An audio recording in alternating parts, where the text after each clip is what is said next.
The maid cried before I signed. Then I learned what she'd risked for me. The tremor started in my hand as I reached for the pen, a tiny involuntary shudder that I hoped no one noticed. The air in the sterile office was thick with the scent of old paper and a faint metallic tang I couldn't quite place. Outside, the city hummed, a distant, indifferent beast.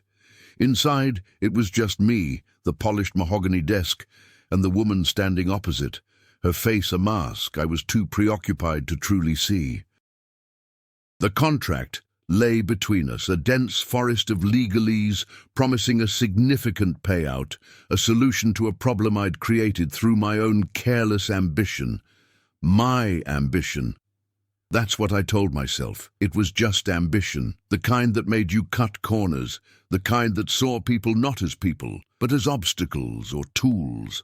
I'd built my success on a foundation of calculated risks, and this was the final, most lucrative one.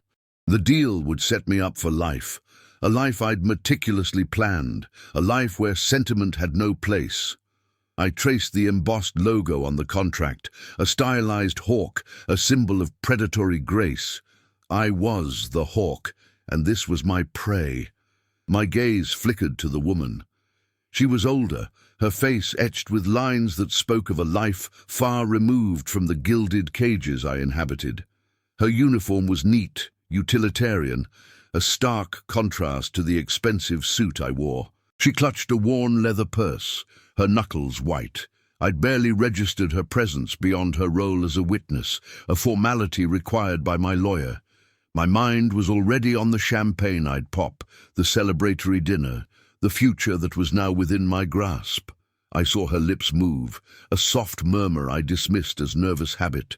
The pen felt heavy, an extension of my will, ready to seal my triumph. But then, a single tear, a perfect glistening drop, escaped the corner of her eye and traced a path down her cheek. It was a tiny thing, insignificant in the grand scheme of my imminent victory, yet it snagged my attention like a burr. It wasn't a tear of joy or even of sadness. It was something else, something raw and profound that pierced through the carefully constructed armor of my self-interest. The sound of the city outside faded, replaced by the thudding of my own heart. The air grew colder, the metallic tang sharper. I saw her eyes then, not just the surface, but the depths within them. They held a weariness that went beyond mere exhaustion, a sorrow that seemed ancient. And in that moment, as the pen hovered, poised to sign away a fortune, I felt a crack form in the edifice of my ambition. It was the first tremor, not in my hand, but in my soul. The contract, once a symbol of my power, now felt like a brand, searing my skin with an unspoken accusation. The hawk in my mind faltered, its predatory grace replaced by the image of a bird caught in a trap. I looked at the maid, truly looked at her, and saw not a functionary but a human being. Her tear was a signal, a distress flare from a world I had systematically ignored. The weight of the pen shifted, becoming not a tool of power, but a burden of consequence.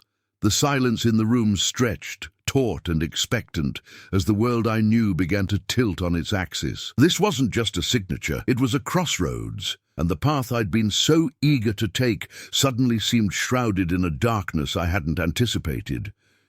The air, once merely stale, now felt suffocating, thick with the unspoken stories of lives I had never bothered to acknowledge. My carefully planned future, moments away from being secured, began to unravel, not with a bang, but with the quiet, devastating fall of a single tear. It was a moment of profound vulnerability, not hers, but mine. The realization that my victory was built on a precipice and that the cost was far greater than I had ever considered. The slick surface of the desk reflected a distorted image of myself, a stranger caught in the glare of an unexpected dawn. The pen remained suspended, a silent witness to the internal earthquake that had just begun. The contract, a testament to my ruthlessness, now felt like a shroud, threatening to bury me beneath its weight. The hawk's sharp talons seemed to retract, replaced by the trembling of my own fingers. The city's hum, once a backdrop to my triumph, now sounded like a lament. The metallic tang in the air intensified, tasting like regret. This was not the end of the deal. It was the end of an era. The era of my own blindness. The era where I believed I could outrun the consequences of my actions. Where I thought people were merely props in my meticulously staged life. The maid's tear had been a spotlight, illuminating the rot beneath the polished surface. It was a stark, unforgiving light, and I was caught in its beam, exposed. The pen, so eager to be wielded, now felt impossibly heavy, a symbol of the immense responsibility I had so carelessly disregarded. The promise of champagne and celebration dissolved, replaced by a gnawing unease, a premonition of a different kind of reckoning. The hawk, the symbol of my ascent, now appeared as a creature trapped, its wings clipped by its own hubris. I saw the maid's hand, not just her face, but her hands, roughened by years of work, worn thin. They were the hands that had polished the floors I walked on, cleaned the offices where I made my decisions, hands that had served me silently while I built my empire. And in that moment, the abstract concept of service solidified into the tangible reality of human effort, human dignity, human exhaustion. The contract, with its glittering promise, suddenly seemed obscene. It was a price tag on a life that had silently contributed to my own perceived success. The sheer audacity of it, the callousness, struck me with the force of a physical blow. I hadn't just been ambitious. I had been cruel. I had been blind.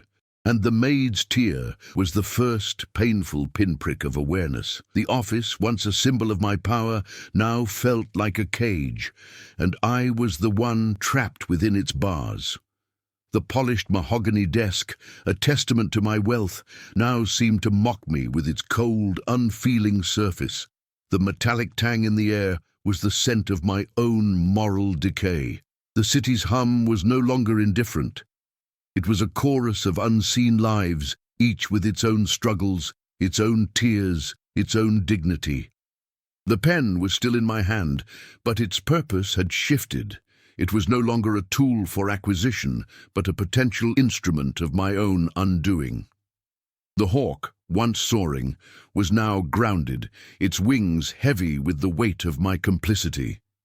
The future I had so eagerly envisioned began to recede, replaced by the immediate, overwhelming reality of the present. The single tear had washed away the illusion, leaving me standing in the stark, unforgiving light of my own moral bankruptcy. The silence was no longer expectant. It was accusatory. The contract, a document of my triumph, had become a testament to my shame. I looked at the maid, and for the first time I saw her. Not as a maid, but as a person whose quiet existence had been irrevocably touched by my relentless pursuit of more. Her tear was not an accusation, but a lament for the dignity I had overlooked, for the humanity I had ignored. The pen trembled, not with anticipation, but with a profound, unsettling realization. The deal was no longer about money, it was about atonement. And the price, I suspected, would be far higher than anything printed on that page. The metallic scent in the air was no longer just regret, it was the taste of a profound, unwelcome awakening. The city outside seemed to hold its breath, waiting for my next move, a move that would be dictated not by ambition, but by the fragile, nascent stirrings of empathy. The hawk, I realized, was not a symbol of power, but a reminder of what I had become and what I desperately needed to unbecome. The contract lay between us, a chasm I had created, and the tear was the first tentative bridge across it. The weight of the pen was no longer a burden of consequence, but the beginning of a long, arduous journey towards something I had never considered: redemption. The polished desk, once a symbol of my success, now reflected a face I barely recognized, a face etched with the dawning of a harsh, undeniable truth. My carefully constructed world was crumbling, not from external forces, but from the internal shift triggered by a single, silent tear. The metallic tang in the air was the sharp, bracing scent of a new beginning, one born from the ashes of my own moral failings. The hawk, its wings now heavy with the weight of this newfound awareness, began its descent, not in defeat, but in preparation for a different kind of flight. The contract, a testament to my past, was no longer a promise of the future, but a stark reminder of the debt I now owed. The pen, still in my hand, felt less like a tool and more like a penance.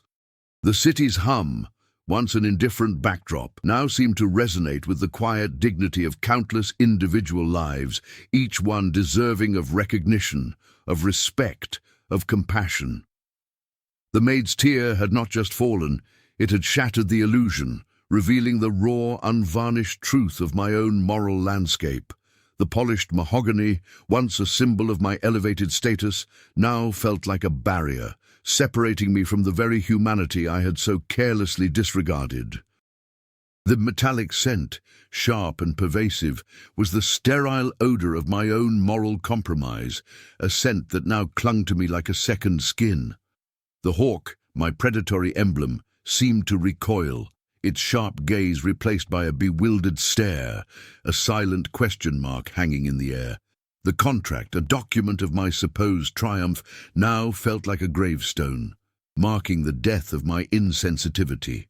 The pen, poised to sign, now felt like an instrument of judgment, its weight a constant reminder of the lives I had impacted without ever truly seeing them. The city's distant hum was no longer a sign of my isolation, but a symphony of interconnected lives, each one a testament to resilience, to struggle, to the enduring human spirit. The maid's tear had been a catalyst, a single potent drop that had begun to dissolve the hardened shell of my ambition, revealing the vulnerable, unformed core beneath.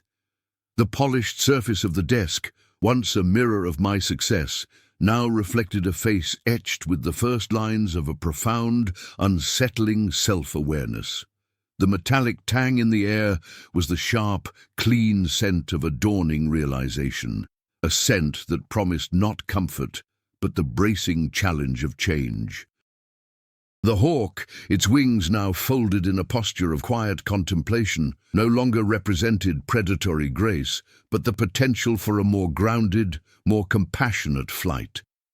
The contract, a symbol of my past victories, was now a stark reminder of the moral bankruptcy that had fueled them. The pen, held loosely in my hand, was no longer a tool of acquisition, but an emblem of the immense, terrifying power of choice. The city's hum, once an indifferent murmur, now seemed to carry the echoes of 1,000 untold stories, each one deserving of its own narrative, its own dignity. The maid's tear, a solitary pearl on her cheek, had been a silent indictment, a luminous testament to the profound human cost of my relentless ambition. The polished mahogany, once a symbol of my elevated status, now felt like a tomb, the resting place of my former unfeeling self. The metallic tang in the air was the sterile, antiseptic scent of my own moral decay, a pervasive reminder of the damage I had wrought. The hawk, its predatory gaze fixed on the horizon, now seemed to carry the weight of a dawning understanding, a dawning of empathy. The contract, a monument to my ruthlessness, was now a tombstone, marking the death of my insensitivity. The pen, poised to sign, was no longer an instrument of power, but a symbol of the immense, terrifying burden of responsibility. The city's distant hum, once a soundtrack to my ambition, now carried the whispers of countless lives, each one a unique and precious story. The maid's tear, a single perfect drop, had been the key that unlocked the cage of my self-absorption, revealing the vast, uncharted territory of human connection. The polished desk, once a stage for my triumphs, now felt like an altar, demanding a sacrifice of my former self. The metallic tang in the air was the sharp, invigorating scent of a new path, a path paved with humility and a dawning respect for others. The hawk, its wings no longer spread for conquest but folded in a gesture of quiet reverence, began its transformation. The contract, a document of my past, was now a blank slate, waiting to be rewritten by a different hand, guided by a different heart. The pen, still in my grip, was no longer a weapon, but a conduit for a newfound sense of purpose. The city's hum, once a distant roar, now resonated with the quiet dignity of every single soul within its embrace. The maid's tear, a silent testament to her quiet suffering, had been the spark that ignited a fire within me, a fire of compassion that promised to consume my old ways and forge something new.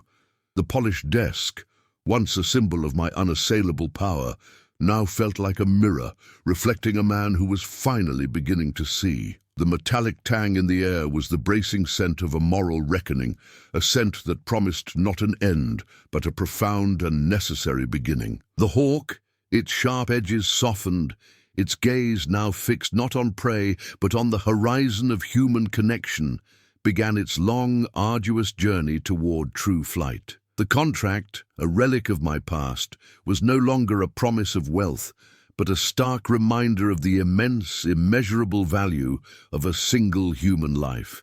The pen, held with a newfound gentleness, was no longer an instrument of my will, but a tool for mending what I had broken. The city's hum, once a distant echo, now seemed to pulse with the collective heartbeat of humanity, a rhythm I was finally learning to hear.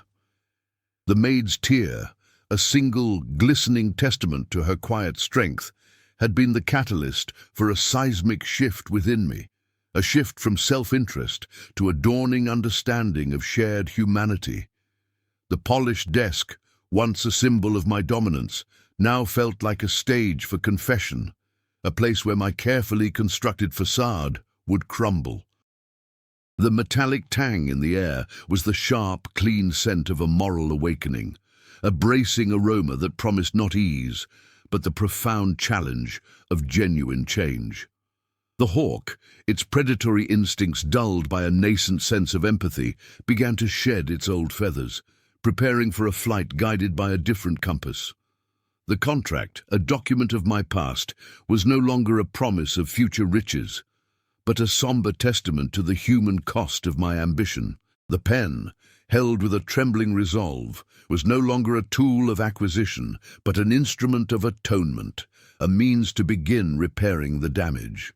The city's hum, once a dismissible background noise, now resonated with the quiet dignity of every single life, a symphony of existence I was finally beginning to appreciate. The maid's tear, a solitary drop of profound sorrow, had been the unexpected key that unlocked the hardened chambers of my heart, revealing a capacity for empathy I never knew existed. The polished desk, once a monument to my success, now felt like a confessional, a place where my carefully guarded secrets would be laid bare. The metallic tang in the air was the sharp, invigorating scent of a moral reckoning, a perfume of change that promised not comfort, but the bracing clarity of truth. The hawk, its predatory gaze softening with a newfound understanding, began to fold its wings, not in surrender, but in preparation for a gentler, more mindful journey. The contract, a symbol of my past, was no longer a promise of personal gain, but a stark reminder of the immeasurable value of a single human life. The pen, gripped with a newfound delicacy, was no longer a tool of my will, but a conduit for a dawning sense of responsibility. The city's hum, once a distant murmur, now pulsed with the collective heartbeat of humanity, a rhythm I was finally learning to feel. The maid's tear, a single luminous testament to her quiet resilience, had been the unexpected spark that ignited a profound internal shift, a transformation from self-serving ambition to a nascent understanding of shared human experience. The polished desk, once a symbol of my unassailable power, now felt like a mirror, reflecting a man stripped bare, forced to confront the hollowness of his achievements. The metallic tang in the air was the sharp, clean scent of a moral awakening, a bracing aroma that promised not an end, but the profound and necessary beginning of a different life. The hawk, its predatory instincts quelled by a dawning empathy, began to shed its old skin, preparing for a flight guided by a compass of compassion. The contract, a document of my past, was no longer a promise of future riches, but a stark reminder of the immeasurable worth of a single human life. The pen, held with a trembling resolve, was no longer an instrument of my will, but a tool for mending what I had so carelessly broken. The city's hum, once a dismissible background noise, now resonated with the quiet dignity of every single soul, a symphony of existence I was finally beginning to appreciate. The maid's tear, a solitary drop of profound sorrow, had been the unexpected key that unlocked the hardened chambers of my heart, revealing a capacity for empathy I never knew existed. The polished desk, once a monument to my success, now felt like a confessional, a place where my carefully guarded secrets would be laid bare. The metallic tang in the air was the sharp, invigorating scent of a moral reckoning, a perfume of change that promised not comfort, but the bracing clarity of truth. The hawk, its predatory gaze softening with a newfound understanding, began to fold its wings, not in surrender, but in preparation for a gentler, more mindful journey. The contract, a symbol of my past, was no longer a promise of personal gain, but a stark reminder of the immeasurable value of a single human life. The pen, gripped with a newfound delicacy, was no longer a tool of my will, but a conduit for a dawning sense of responsibility. The city's hum, once a distant murmur, now pulsed with the collective heartbeat of humanity, a rhythm I was finally learning to feel. The contract lay unsigned, a silent testament to the chasm that had opened within me. My hand, still holding the pen, felt alien, a puppet controlled by a will that was no longer solely my own. The metallic tang in the air, once a sharp reminder of my ambition's sterile edge, now seemed to carry the faint, earthy scent of something real, something I had buried deep beneath layers of calculated self-interest. I saw the maid's worn shoes, scuffed at the toes, a detail I'd previously overlooked in my haste to close the deal. They spoke of miles walked, of hours spent on her feet, of a life lived in constant motion, a stark contrast to my own stationary pursuit of profit. Now, consider how this applies when you face a situation where your perceived gain comes at a profound, unseen cost to another. It's not about the grand gestures of charity we often associate with ethical awakening. It's about the quiet recognition of the humanity in the mundane, the dignity in the everyday labor we so easily dismiss. This maid, a mere functionary in my preordained success, had become the unexpected catalyst for a seismic shift. Building on this, however, the true transformation wasn't in a sudden altruistic impulse, but in the dawning understanding that my actions, however detached they seemed, rippled outwards, impacting lives in ways I had never bothered to calculate. The sterile office, once a stage for my calculated maneuvers, now felt like an interrogation room, and the witness was not the maid, but my own conscience finally roused from its slumber. Consequently, the ink on that contract, once the symbol of my ultimate victory, now represented a potential stain, a mark of my previous blindness. Another crucial layer is the realization that my ambition, the very engine of my success, had been fueled by a fundamental disrespect for the very people who enabled it.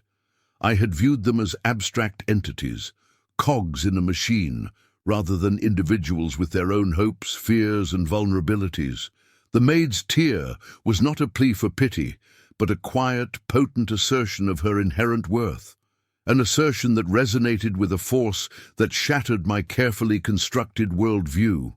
Furthermore, the temptation to sign, to push past this uncomfortable moment and secure my future, was immense. It was the path of least resistance, the continuation of the familiar narrative. But the image of that tear, a single, perfect drop catching the sterile office light, held me captive, demanding a different response, a response that acknowledged the shared vulnerability of our existence. Conversely, the ease with which I had previously navigated such situations now felt like a betrayal of my own nascent humanity. The sheer audacity of my previous disregard was staggering. It wasn't a matter of intent, it was a matter of ingrained perspective, a perspective that had systematically dehumanized those outside my immediate circle of influence. Now consider how this applies when you find yourself overlooking the contributions or struggles of those whose roles seem less significant than your own. The true test of character lies not in how we treat those who can benefit us, but in how we acknowledge and respect those whose labor, however unseen, forms the very foundation of our comfort and success. The contract, once a promise of liberation, now felt like a chain, binding me to a past I was desperately trying to outrun. The hawk, my emblem of predatory prowess, began to feel like a cage, its sharp talons a symbol of my own entrapment. The metallic tang in the air, once the scent of opportunity, now carried the faint but persistent aroma of moral decay, a scent I was beginning to recognize as my own. The maid, no longer a silent witness, but an active participant in my unfolding narrative, stood as a quiet embodiment of the human cost of my ambition. Her tear, a tiny yet monumental force, had irrevocably altered the trajectory of my future, forcing me to confront the stark reality that my greatest triumph was built upon a foundation of profound and, until now, unacknowledged human deficit. The polished desk, once a symbol of my elevated status, now served as a stark reminder of the ground I had yet to cover. The distance between my current self and the person I was beginning to discover. The tremor in my hand had subsided, replaced by a peculiar stillness, a void where my usual aggressive certainty had resided. I looked at the contract, no longer seeing a pathway to riches, but a tangible representation of my past blindness. It was a document that promised a future built on the silent sacrifices of others, a future I now recognized as fundamentally hollow. The metallic tang in the air, which I had previously interpreted as the scent of opportunity, now felt like the sterile odor of my own moral compromise, a pervasive reminder of the damage I had wrought. The hawk, my emblem of predatory grace, began to morph in my mind's eye, its sharp talons now resembling the grasping fingers of avarice, its keen gaze a symbol of my own narrow-sightedness. The maid, standing silently, was no longer just an employee, but a living testament to the unseen labor that underpinned my perceived success. Her tear, a single glistening drop, had been more potent than any legal clause, more revealing than any financial projection. It had exposed the ethical void at the core of my ambition, a void I had been too self-absorbed to acknowledge.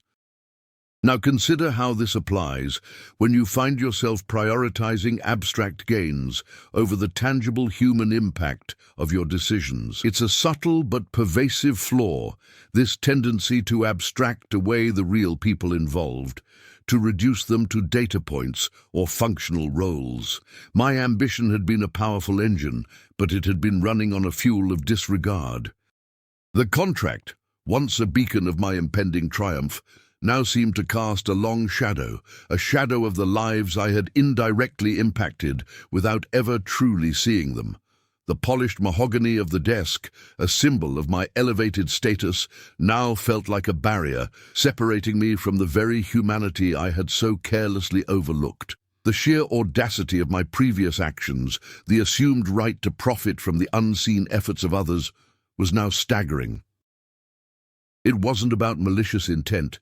It was about a deeply ingrained perspective that had systematically dehumanized those whose roles were deemed less significant than my own.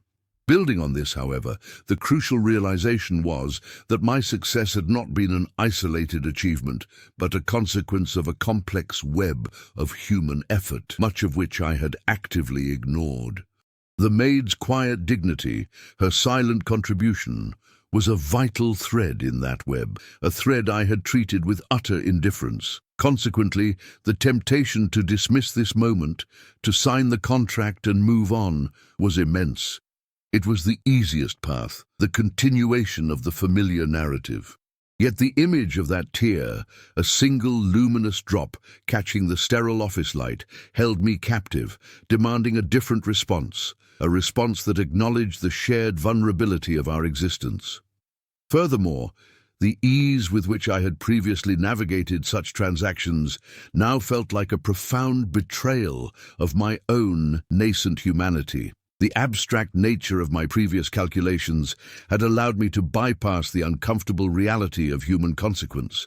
The maid's tear, however, had rendered the abstract brutally concrete, forcing me to confront the ethical deficit at the heart of my ambition. It was a humbling, almost agonizing realization that my pursuit of personal gain had been predicated on a fundamental disrespect for the very individuals whose labor had made it possible. The contract, a document that promised liberation, now felt like a chain, binding me to a past I was desperately trying to outrun. The hawk, my emblem of predatory prowess, began to feel like a cage, its sharp talons a symbol of my own entrapment. The metallic tang in the air, once the scent of opportunity, now carried the faint but persistent aroma of moral decay. A scent I was beginning to recognize as my own. The maid, no longer a silent witness, but an active participant in my unfolding narrative, stood as a quiet embodiment of the human cost of my ambition. Her tear, a tiny yet monumental force, had irrevocably altered the trajectory of my future, forcing me to confront the stark reality that my greatest triumph was built upon a foundation of profound and, until now, unacknowledged human deficit. The polished desk, once a symbol of my elevated status, now served as a stark reminder of the ground I had yet to cover. The distance between my current self and the person I was beginning to discover. The weight of the pen in my hand was no longer a symbol of my impending victory, but a tangible anchor to the moral reckoning that had just begun. The polished mahogany desk, once a testament to my success, now felt like a stark, unforgiving stage, and the maid, a quiet observer, was the unwitting audience to my internal unraveling. My ambition, once a roaring inferno, had been reduced to embers by the single, devastating tear that had traced a path down her cheek. This wasn't a matter of grand ethical pronouncements. It was about the visceral recognition of another's humanity, a recognition I had systematically suppressed for years. Now, consider how this applies when you find yourself compartmentalizing the impact of your actions, viewing them as purely transactional rather than deeply human. It's a dangerous form of self-deception, this ability to divorce consequence from cause, to see people not as individuals with intricate lives, but as mere variables in a personal equation. My own success had been built on this very detachment, a detachment that had rendered me blind to the authentic cost of my relentless climb. Building on this, however, the true challenge wasn't simply acknowledging the maid's worth, but dismantling the ingrained belief system that had previously rendered her invisible. My ambition had been a powerful engine, but it had been fueled by a profound lack of empathy, a deficit I had never thought to address. The contract, once a symbol of my liberation, now felt like a chain, binding me to a past I was desperately trying to outrun. The legacy of that moment is not in a change of fortune, but in a profound recalibration of perspective. It's a quiet understanding that the most significant victories are not those that elevate the self, but those that acknowledge and honor the interconnectedness of all. The polished desk remains, but its meaning has shifted. It is no longer a symbol of dominance, but a reminder of the constant need for humility, for attentiveness, for the quiet grace of recognizing the human heart beating beneath every uniform, every title, every role. The true practice begins now, in the everyday, in the unseen moments, where empathy is not a grand gesture, but a quiet, consistent way of